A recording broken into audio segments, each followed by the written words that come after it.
Olá, boa noite. O Jornal da Record começa com mais uma notícia de violência e crueldade contra um dentista.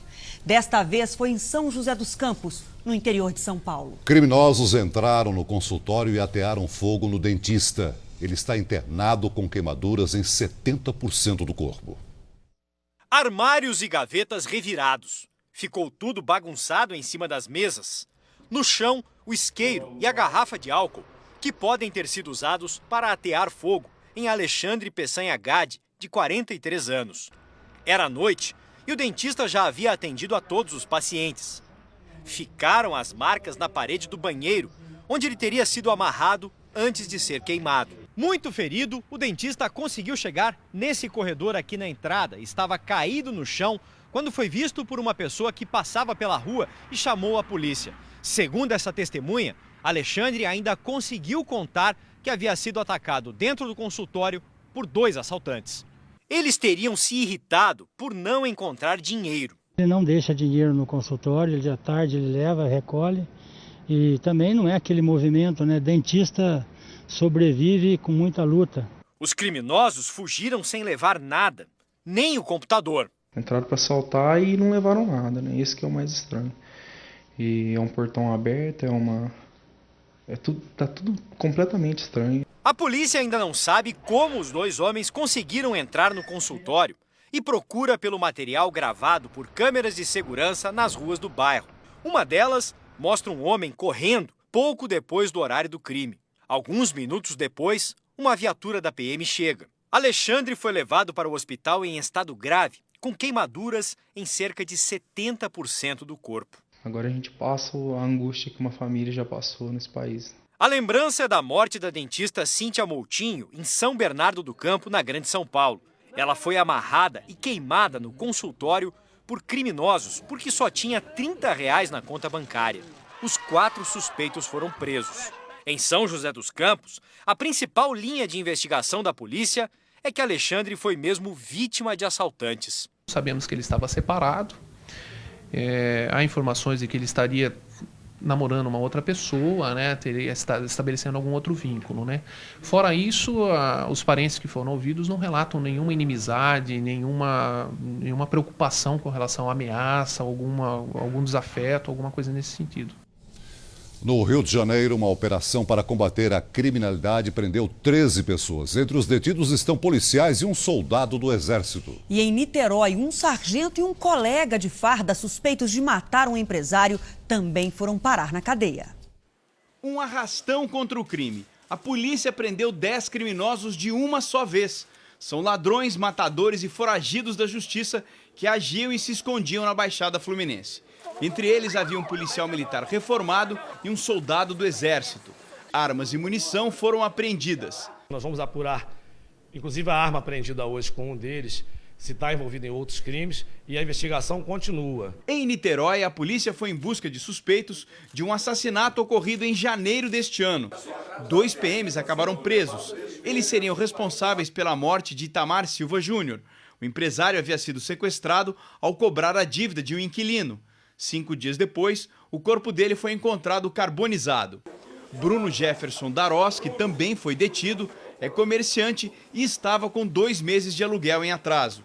Segundo a polícia, ele atraiu a vítima para o falso sequestro.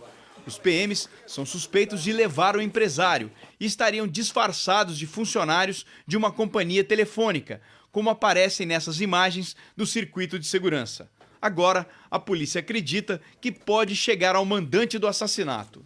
As investigações indicam que a motivação do crime está relacionada aos negócios da vítima. Segundo a polícia, o patrimônio da família do empresário está avaliado em mais de 20 milhões de reais. A linha principal de investigação seria uma sociedade mal resolvida no passado. Tanto pode ter sido ele cobrando ou ele sendo cobrado. 2 comissários americanos foram presos hoje no aeroporto de Guarulhos, em São Paulo, com mercadorias não declaradas. Eles traziam relógios, tablets e celulares escondidos nas malas e até no uniforme da companhia aérea.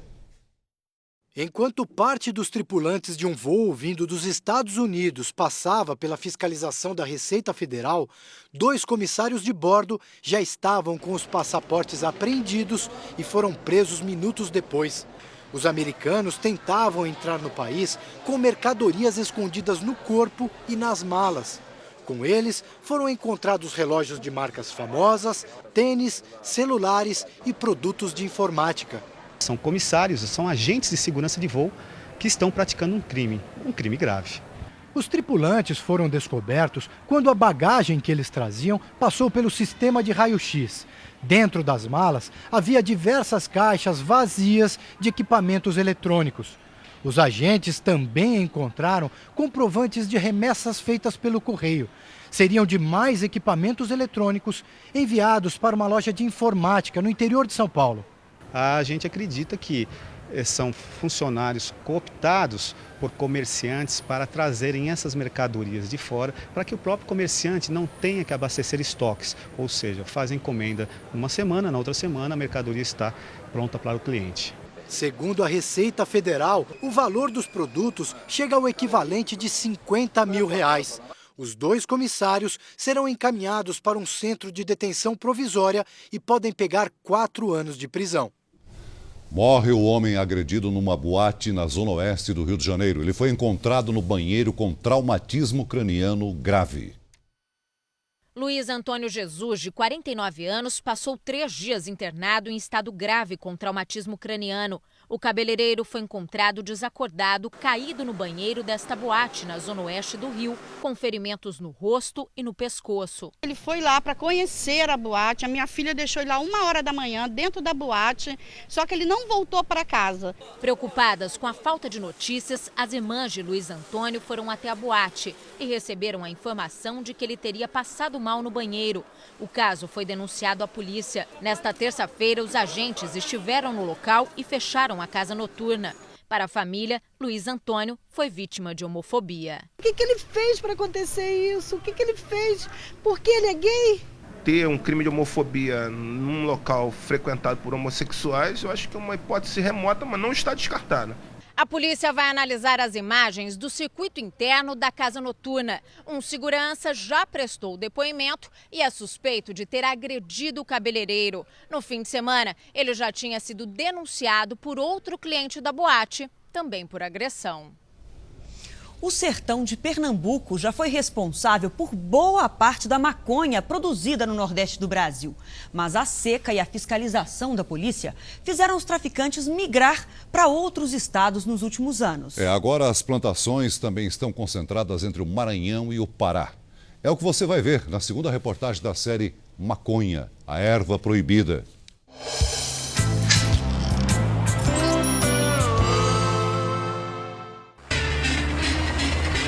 De dentro do helicóptero, os policiais avistam as primeiras plantações de maconha. Quem segue por terra é avisado pelo rádio. Viaturas da Polícia Federal são deslocadas para esta propriedade em Santa Maria da Boa Vista, no sertão de Pernambuco. Aqui, a polícia encontrou mais de 100 mil pés da droga. Os criminosos conseguem fugir. Nesta outra área, em Cabrobó, a 500 quilômetros do Recife, mais maconha pronta para a colheita. Também abandonada pelos traficantes. Ao todo, 61 mil mudas e 429 mil pés de maconha foram apreendidos e queimados. Todo esse volume poderia render até 140 toneladas da droga.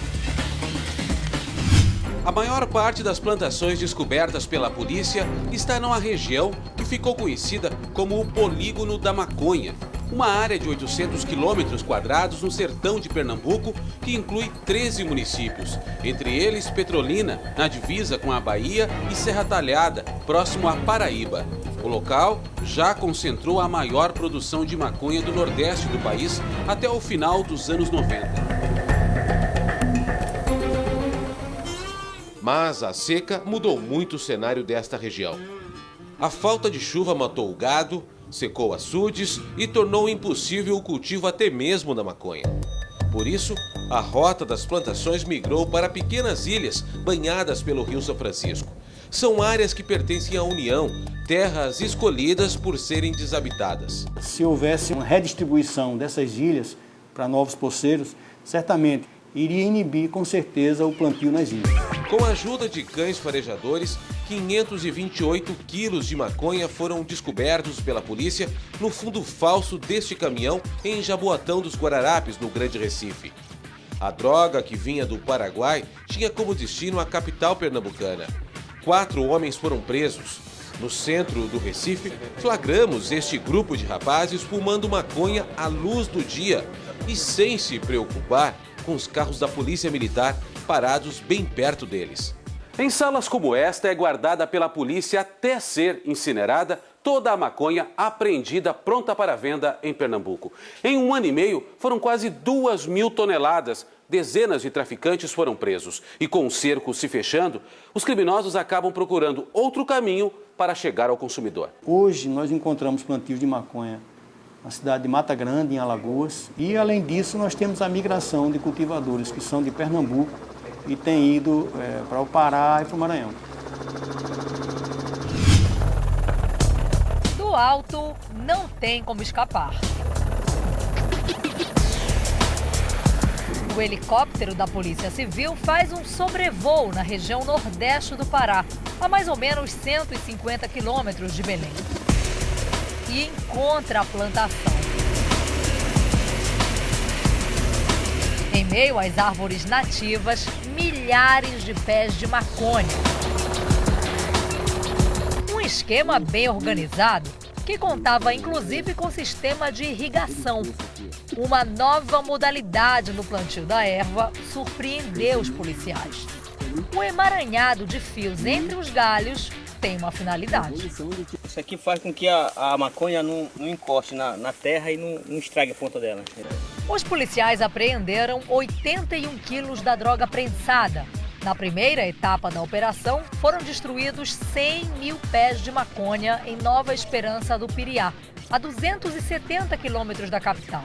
20 dias depois, mais 140 mil pés foram queimados em Concórdia do Pará, Tailândia e Moju.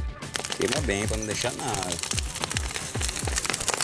A quantidade total destruída equivale a 9 campos de futebol. Toda essa maconha virou fumaça. No meio do mato, foram encontradas também armas caseiras. Entre elas o bufete, que funciona como armadilha para os policiais. Eles armam lá tanto para a polícia como para os outros traficantes. Ele fica armado aqui, uma espécie, o cartucho fica aqui, fica um percussor aqui, e ele fica armado através dessa liga aqui, né? Vou mostrar aqui assim. Deixa? Fica no meio do mato. Fica no meio do mato, camuflado aqui, ó. Aí tem essa linha aqui, essa linha é pequena. Mas da feita que você passa na linha e toca na linha, ela dispara aqui, o cartucho está aqui, é uma arma com uma arma de poder igual a outra, né? Os policiais observam uma tendência de imigração do cultivo do Nordeste para o norte do país. Aqui no Pará a região é propícia, né? São vários riachos, né? Os poços lá na plantação é tudo cheio. A maconha apreendida abasteceria os grandes centros urbanos do Norte e Nordeste. Noite de quarta-feira no centro de São Luís, Maranhão. Os 2 rapazes na esquina se preparam para assaltar um outro rapaz. A vítima caminha com 2 moças quando é surpreendida pelo ladrão. O comparsa chega para dar cobertura. Em poucos segundos, o jovem é roubado e, sem ter a quem recorrer, sai correndo. Os bandidos fogem na direção oposta. A cena foi gravada pelas câmeras de monitoramento da polícia. Agora repare que o mesmo assaltante aparece preparando um cigarro de maconha em uma praça a poucos metros do local do assalto. Ele fuma em companhia de outro jovem. Depois de se drogar, volta à mesma esquina onde praticava os roubos. Ele parece se assustar com alguma coisa e começa a descer a rua. Mas nesse momento é abordado por uma viatura da Polícia Militar. O jovem acabou detido por porte de maconha. A forma mais fácil da droga chegar até a capital é pelos rios. Devido a essa grande extensão de água e a ausência de uma barreira de fiscalização. Acompanhamos uma operação do grupamento fluvial da polícia. Segundo os policiais, eles costumam à noite desligar as luzes do barco para tentar atrapalhar o trabalho. Mesmo com a luz do sol, as embarcações, especialmente as de pequeno porte, não escapam da vistoria. Vai ser feita uma revista no seu barco, aí o senhor vai nos acompanhar, ok? Tá bom. No barco, apenas gelo. É a fonte de renda do ribeirinho que vive transportando sacos no porão da embarcação. Teve situações que a droga ficou dentro do gelo. Então a gente tem que colocar a mão e passar alguma coisa aqui dentro para a gente localizar se tem droga ou não. A região das Ilhas de Belém não tem o solo adequado para plantar a maconha, por ser uma área de várzea. Mas a droga vinda de outras localidades passa por aqui.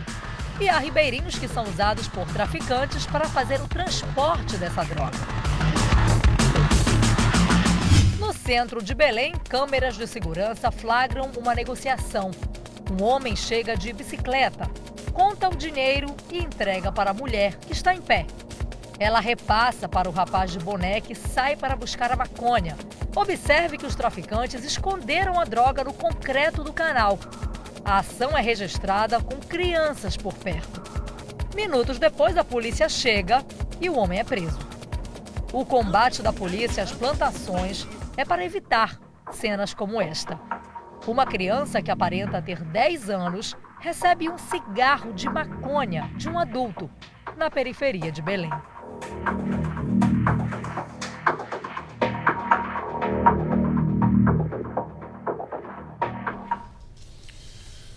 Um homem que sacava dinheiro durante a madrugada chamou a atenção da polícia em São Paulo. Ele é suspeito de liderar uma quadrilha de clonagem de cartões bancários. Na casa dele foram encontrados centenas de cartões falsos e equipamentos para copiar os dados de clientes.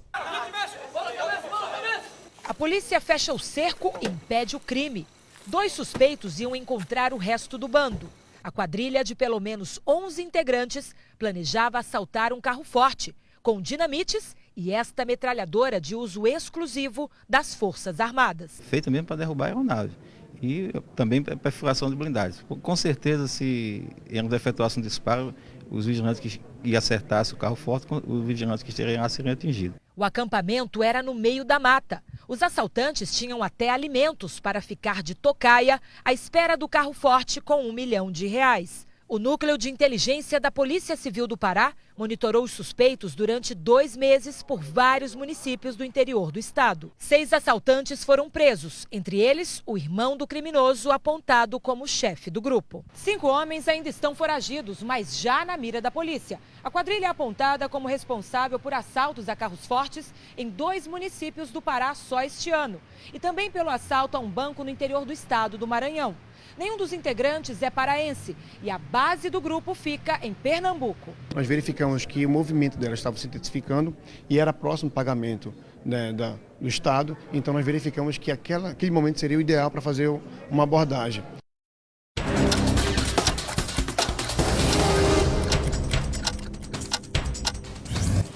A polícia do Rio de Janeiro prendeu um homem de 20 anos e uma mulher de 31 suspeitos de envolvimento no tiroteio no Morro do Alemão no último domingo. A detida seria mulher do chefe do tráfico na região. Na casa dela, os policiais encontraram uma criança que teria sido adotada de forma irregular e várias pessoas usando crack. Susto na região metropolitana de Belo Horizonte. Um caminhão perdeu o freio nesta rua e invadiu a cozinha de uma casa. O morador jantava no momento do acidente, mas viu a lanterna do veículo se aproximando e conseguiu se salvar. Ninguém ficou ferido. Um preso fingiu passar mal para fugir de uma cadeia em Belém. Os policiais foram chamados para retirar o detento da cela. Ele foi socorrido, mas acabou confessando a farsa. A polícia acredita que presos planejavam uma fuga em massa. Agora há pouco você viu a reportagem sobre uma quadrilha presa especializada em roubo a carros fortes. Agora sim você vai ver a reportagem sobre o homem que foi preso clonando. Ele clonava cartões de crédito. Uma coincidência custou a prisão do fraudador, que agia há vários meses em São Paulo. Reinivon José de Oliveira saía dessa agência bancária na zona oeste da capital na madrugada de hoje. Os policiais do Grupo Especial de Resgate faziam uma ronda e desconfiaram do rapaz, que portava vários cartões de banco sem identificação, como os usados em clonagem. Reinivon foi detido. Na casa do suspeito, a surpresa e a prova do crime, que lesou centenas de clientes. Mais de 500 cartões clonados de vários bancos, além de celulares e computadores.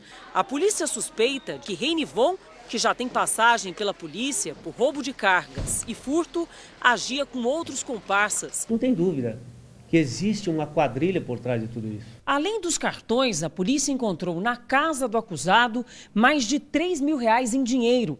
E esse uniforme usado por funcionários de uma empresa de manutenção em equipamentos eletrônicos de agências bancárias. O suspeito vai responder por furto qualificado. Todo o material apreendido será encaminhado à perícia. A polícia não sabe precisar a quantidade de dinheiro desviado com a clonagem dos cartões.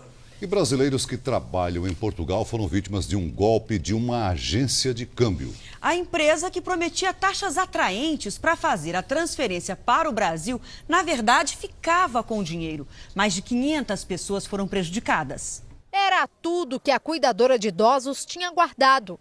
€1.800, o equivalente a R$ 4.800 de uma indenização trabalhista. Em abril, Dona Aldanira mandou as economias para o Brasil pela Fox Transfers, agência de câmbio autorizada pelo Banco de Portugal. A família não recebeu dinheiro até hoje. Agora eu estou sem dinheiro, estou nas casas dos outros. Nunca na minha vida eu pensei em passar por uma situação dessa, nunca. Foi a taxa de câmbio que atraiu Aldanira. Pelo menos 500 brasileiros teriam sido prejudicados pela agência de câmbio. Grande parte das vítimas saiu aqui de Minas Gerais. São pessoas que resolveram trabalhar na Europa em troca de melhores salários, como forma de ajudar as famílias. Dona Sônia disse que perdeu o que economizou para a reforma da casa no Brasil. Eu mandei 2 valores de €150, que ia chegar lá R$900. No site da agência, um comunicado explica que o problema é momentâneo e que todos os depósitos serão pagos. Mas, segundo os clientes, as 17 agências de Lisboa estão fechadas. Eu consegui falar com a funcionária, no telemóvel da funcionária, e ela falou que não podia fazer nada, porque até mesmo eles não tinham ainda recebido o pagamento do mês. Tentamos contato com a Fox Transfers por telefone. Ainda assim, os clientes aguardam uma resposta. A gente se sente só porque não tem apoio de nada. Quer dizer, onde é que está o consulado? Segundo o Itamaraty, o consulado brasileiro em Lisboa colocou o próprio advogado para prestar assistência às pessoas prejudicadas em operações com a Fox Transfers. Cerca de 80 brasileiros já procuraram ajuda para reaver os valores perdidos. E agora um caso absurdo em Sorocaba, no interior de São Paulo. A polícia prendeu um homem acusado de abusar sexualmente de 4 crianças numa creche. As vítimas ficavam sob a responsabilidade de uma cuidadora e eram abusados pelo marido dela. A prisão de Edilson Bispo de Almeida, de 43 anos, foi prorrogada por mais 30 dias. Ele é suspeito de abusar de 4 crianças de idades entre 4 e 6 anos. A mulher de Edilson cuidava de 10 crianças nesta casa, um tipo de creche informal em Sorocaba, interior de São Paulo. A cuidadora conversou com exclusividade com a repórter Denise Odorici e negou todas as acusações. Eu fiquei não, ainda estou chocado. Gente, é muita mentira. Não aconteceu isso na minha casa. Os abusos vieram à tona depois que a mãe de uma menina de 4 anos percebeu que a filha chegou em casa diferente.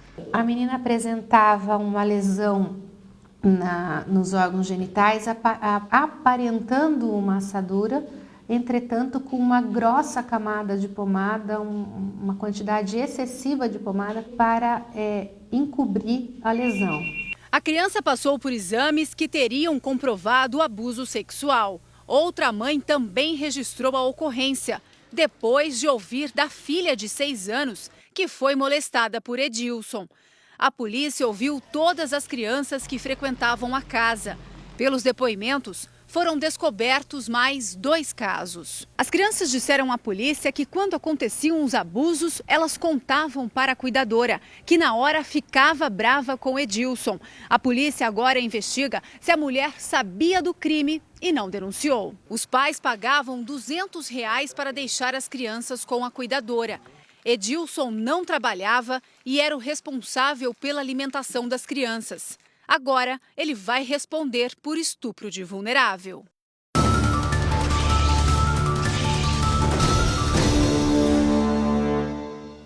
Em Brasília, as imagens são de um assalto a um posto de combustíveis. Um dos assaltantes ameaça as vítimas e recolhe o dinheiro do caixa. Outro bandido pega o dinheiro dos frentistas. Os 2 fogem e horas depois acabam presos. A polícia identificou a mãe do bebê encontrado com vida dentro de um encanamento na China. Ela alegou que o recém-nascido caiu no vaso sanitário por acidente. As imagens do resgate são realmente impressionantes. Nós mostramos aqui ontem e provocaram surpresa e indignação no mundo todo. Ele ainda não tem nome, é chamado apenas de bebê 59, número da incubadora onde se recupera num hospital chinês. A história deste recém-nascido provocou comoção no mundo inteiro. O bebê foi encontrado no encanamento de um prédio na província de Zhejiang, região leste da China. Os bombeiros retiraram a tubulação e levaram o menino dentro do cano para o hospital. Lá, os médicos cortaram os tubos e salvaram a criança. O recém-nascido, de quase 2,5 kg, ainda estava envolto pela placenta. Ele ficou quase 3 horas preso na tubulação de esgoto. Estava com o batimento cardíaco fraco, mas, para surpresa de todos, teve apenas alguns machucados na cabeça e arranhões nas pernas e braços. Este médico explica que o bebê provavelmente só sobreviveu porque ainda estava com a placenta. A placenta funciona como se fosse um reservatório de sangue fazendo uma transfusão para a criança. O recém-nascido é um ser que tem características bem especiais. Da mesma forma que ele é extremamente frágil, predisposto a infecções e a traumas, né? Ele é resistente em função de algumas características do seu próprio sangue. Ele consegue segurar mais oxigênio. Segundo as primeiras investigações, o bebê foi jogado no vaso sanitário do banheiro coletivo do 4º andar do edifício. Ele desceu pelo encanamento e ficou entalado na curva. A mãe de 22 anos de idade teria escondido a gravidez da família por não ser casada e temer repressões.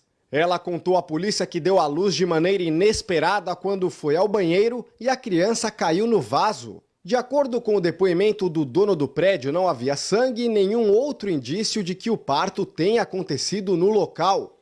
Ele contou que foi a própria mãe do bebê quem o chamou e disse que havia escutado barulhos estranhos no encanamento. A polícia agora quer saber se foi mesmo um acidente. Se ficar comprovado que a mãe teve a intenção de jogar a criança no vaso sanitário, ela vai ser indiciada por tentativa de homicídio. O pai ainda não foi localizado. Já o bebê está bem e pode receber alta a qualquer momento. Desde que o vídeo do resgate foi divulgado, o hospital recebeu milhares de doações de fraldas, roupas e alimentos. Muitas pessoas também se ofereceram para adotar o bebê 59. Mas se os pais não puderem ou não quiserem levar o menino para casa, ele será entregue ao Serviço Social Chinês e deve aguardar o processo de adoção num orfanato.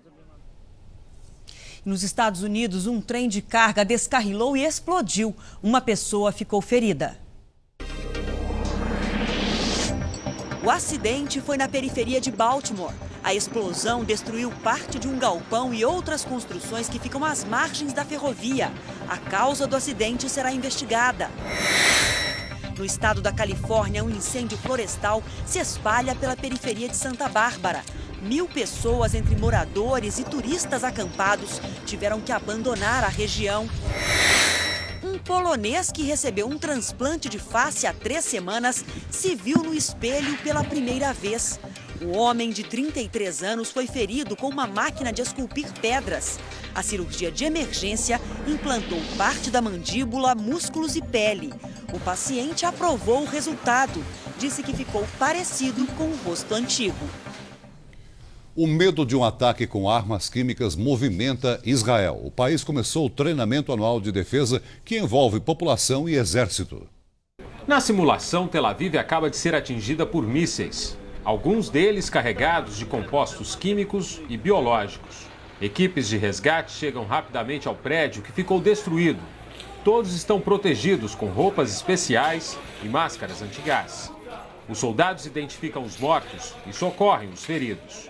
Enquanto isso, os bombeiros resfriam com jatos d'água o interior do prédio e também as paredes de fora. O treinamento, que durou mais de 8 horas, faz parte de uma série de exercícios que a Defesa Civil e o Exército realizam essa semana. O Exército e a população treinam juntos para o caso de um ataque com armas químicas e biológicas. O governo de Israel considera a ameaça real. O ministro da Defesa Civil afirmou que os exercícios já estavam planejados, mas que, devido à situação da vizinha Síria, o país inteiro está levando a simulação muito mais a sério. O treinamento termina amanhã em Jerusalém. Aqui no Brasil, o presidente do PSDB, Aécio Neves, cobrou explicações da presidente Dilma sobre os supostos erros do governo que provocaram tumultos durante o recebimento do Bolsa Família. O boato sobre o fim do Bolsa Família, que levou milhares de pessoas aos terminais eletrônicos da Caixa Econômica, começou a respingar na presidente da República. Hoje, o presidente do PSDB, senador Aécio Neves, cobrou explicações de Dilma Rousseff. Achamos que a presidente da República, que gosta tanto de uma cadeia de rádio e televisão, deveria convocar uma para pedir desculpas à população brasileira pelos equívocos do seu governo. É preciso que haja coragem para dizer: erramos e pedimos desculpas. É isso que os brasileiros esperam da presidente da República. A Polícia Federal está cuidando do caso. Hoje, parlamentares da oposição estiveram aqui para pedir mais agilidade nas investigações. Segundo o líder do PSDB, a polícia está ouvindo testemunhas que souberam dos boatos nos estados para tentar solucionar o caso até o fim da semana. Uma das linhas de investigação seria de que o boato tenha sido espalhado por uma empresa de telemarketing. A polícia trabalha também com a possibilidade de que tenha começado com um boca a boca e se ampliado pela internet. Mas uma outra hipótese que também não foi descartada nem pelo ministro da Justiça é de que a antecipação dos pagamentos tenha causado o boato. A presidente Dilma diz: é desumano e é criminoso. O presidente Lula diz: isso é uma ação, tá certo, de pessoas do mal. Você vê o presidente do PT dizendo: isso é um terrorismo eleitoral.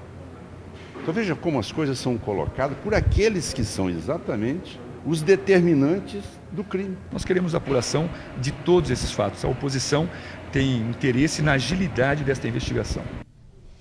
As duas medidas provisórias aprovadas hoje pela Câmara Federal podem estar com os dias contados e uma delas é a que reduz a conta de luz. O presidente do Senado afirmou que elas não serão votadas até segunda-feira, quando perdem a validade.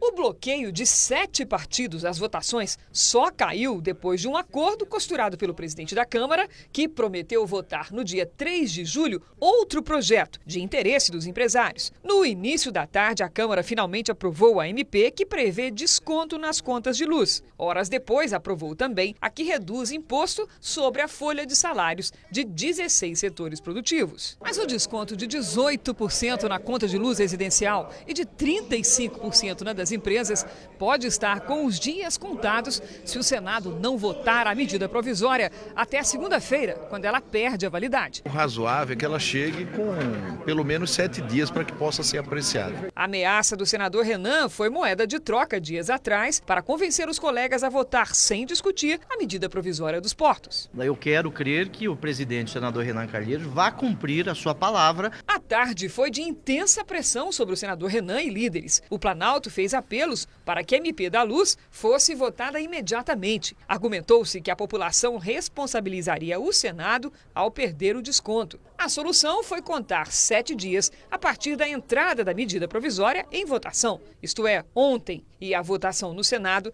seria dentro do prazo, na segunda-feira. É o plenário que vai tomar essa decisão daqui a pouco. Mas a MP 601, aquela que reduz os impostos, não será apreciada e perderá a validade. A ministra da Casa Civil, Gleisi Hoffmann, disse que o governo lamenta que o Senado não vote as medidas provisórias tão importantes para a população brasileira. A ministra afirmou que, apesar disso, o governo busca uma solução legislativa para a redução da conta de luz e também para a desoneração da folha de pagamentos. 2 novos secretários estaduais tomaram posse hoje em São Paulo. Rogério Raman, do PRB, assumiu a Secretaria de Desenvolvimento Social. No discurso durante a cerimônia, o governador Geraldo Alckmin lembrou a vida política do ex-vice-presidente José Alencar, um dos fundadores do PRB, para falar sobre a importância do partido no governo. Destacar aqui o novo secretário do Desenvolvimento Social, jovem professor, empresário, administrador, o Rogério Raman, que assume a secretaria e que aqui destacou a continuidade dos programas e a inovação. Alckmin também deu posse ao novo secretário de Desenvolvimento Econômico, Rodrigo Garcia, do DEM. A cerimônia foi realizada na sede do governo do estado, na capital paulista. Aviões não tripulados estão sendo utilizados pela primeira vez no combate ao tráfico de drogas na região de Foz do Iguaçu, na fronteira com o Paraguai. Voa e tem os comandos de um avião. A diferença é que não tem piloto a bordo. O VANT, veículo aéreo não tripulado, é uma aeronave controlada em terra.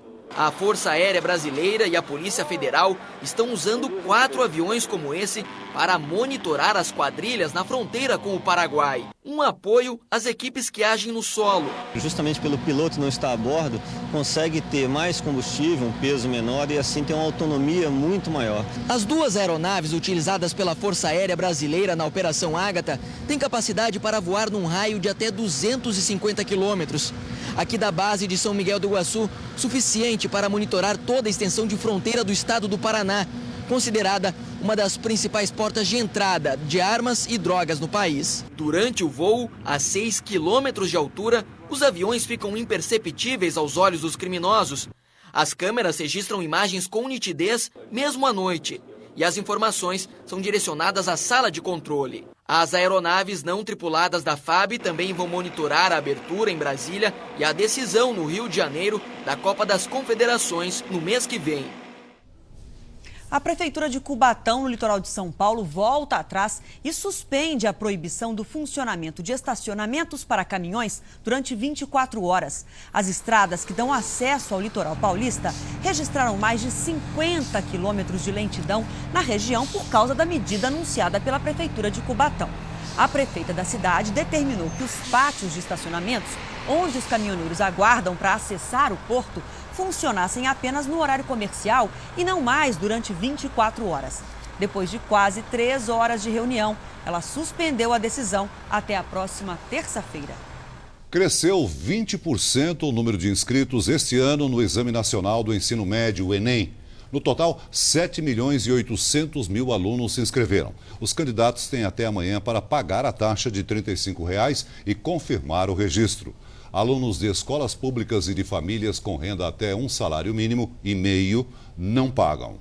E no portal R7, todas as dicas para você se dar bem no exame. Acesse r7.com.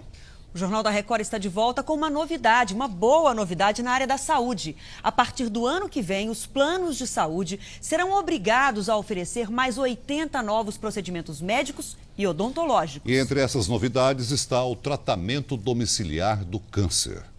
Na lista, mais de 30 tipos de cirurgias por vídeo, além de terapias, medicamentos e exames. Outras coberturas serão ampliadas, como a do PET Scan, usado no monitoramento do câncer. Os pacientes também poderão fazer mais consultas com nutricionistas, psicólogos e fisioterapeutas. A principal mudança é no tratamento do câncer. Os planos de saúde terão que fornecer 36 tipos de medicamentos de uso oral que podem ser tomados em casa, como complemento à quimioterapia e à radioterapia. O governo sugeriu as mudanças para incluir os tratamentos mais avançados. As alterações ainda vão passar por uma consulta pública a partir do mês que vem. O Ministério da Saúde diz que depois de ouvir a sociedade, algumas coberturas poderão ser incluídas sem aumentar as mensalidades. Eu não acho justo aumentar, mas com certeza eles vão querer aumentar o valor. dos planos. Como as mudanças só valem para os planos contratados depois de 98, é preciso ficar atento. Os pacientes com planos antigos, cerca de 7 milhões de pessoas, só poderão contar com os novos procedimentos nos casos de omissão do contrato. Essas pessoas, o Supremo diz que vale aquilo que está no contrato. Em casos onde há omissão, vale aquilo, né, que é posterior à lei. A véspera do feriado prolongado tem previsão de chuva em boa parte do Brasil. Na quinta-feira, uma nova onda de frio ganha força no sul. As imagens de satélite mostram céu aberto no interior do Nordeste, nuvens carregadas entre o sul, sudeste e centro-oeste. Amanhã, uma frente fria aliada ao ar quente e úmido da Amazônia causa chuvas generalizadas do Rio Grande do Sul a São Paulo. Podem ocorrer alagamentos em algumas cidades. Pancadas de chuva nas áreas cinzas do Sudeste, Centro-Oeste e Norte e alguns trechos do litoral do Nordeste. Na área vermelha do mapa, o ar seco deixa o céu aberto e a umidade do ar baixa. Em São Paulo, esquenta um pouco à tarde. Amanhã, a máxima é de 23 graus. Em Natal, vai dar praia, máxima de 30 graus. O jogador Neymar, agora do Barcelona, se apresentou para defender a seleção brasileira na Copa das Confederações. Lentes do mundo todo querem um registro da nova estrela do Barcelona. No lançamento da chuteira de Neymar, a pose era de um popstar. O discurso de um menino. A sensação é de frio na barriga. Eu estava realizando um sonho de estar jogando com vários craques, como Messi, Xavi, Iniesta, Daniel Alves, Adriano, enfim, outros que também tem lá. Controlar a ansiedade e o assédio a Neymar. Essa é agora a preocupação de Felipão. Por isso, antes de cuidar da parte técnica e tática, o jogador vai ter uma reunião com a comissão técnica para tratar da blindagem do atleta. O desejo é que Neymar se concentre apenas na seleção, mas Scolari liberou o jogador para viajar logo após o amistoso contra a Inglaterra para ser apresentado oficialmente pelo clube catalão na segunda-feira. Para os companheiros, isso deve aliviar a tensão que toma conta do craque. A partir do momento que ele colocar a camisa, já vai soltar esse friozinho na barriga. Nessa terça-feira, parte dos convocados se apresentou em um hotel na zona sul do Rio de Janeiro.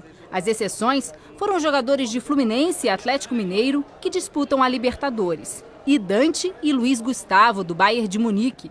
O clube não quer liberar os atletas antes da final da Copa da Alemanha no próximo sábado. Caso os alemães continuem intransigentes, os dois podem ficar de fora da Copa das Confederações. Agora, um resgate dramático no estado americano da Califórnia. Acompanhe essas imagens. Este cavalo caiu no poço depois de pisar em uma tampa de madeira. Buddy lutou durante horas para não se afogar até chegar ajuda. O tempo todo, voluntários mantiveram a cabeça dele para fora d'água. A primeira tentativa não deu certo.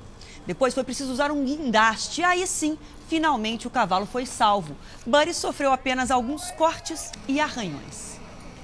E olha só a sorte de um papagaio que escapou de um ataque de viciados em crack em Niterói, na região metropolitana do Rio de Janeiro. Mas o animal já encontrou amigos. Ele se protegeu em uma árvore e foi resgatado por guardas municipais.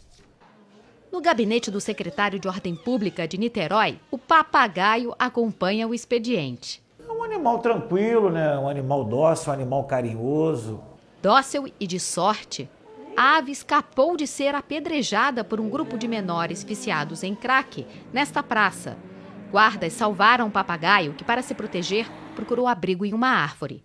Agora ele passa as noites na casa de um funcionário da prefeitura. Durante o dia, é o xodó de quem trabalha aqui. A secretaria já recebeu ligações de gente querendo adotar o louro. E algumas pessoas se apresentaram como donas da ave. Uma delas disse que ele se chama Louro, que tem 20 anos. A equipe daqui está checando os dados para então poder fazer a devolução. Esperamos que ele volte para o seu dono, né, para o seu real dono, e viva muitos anos aí, porque com certeza alguém, uma pessoa idosa, uma criança, uma pessoa que tem sentimento, deve estar chorando pela ausência dele. O Jornal da Record de hoje termina aqui. As reportagens dessa edição você encontra agora no portal R7. Outras informações no Fala Brasil, às 8h40 da manhã. Obrigada pela companhia. Uma ótima noite para você. Boa noite e até amanhã.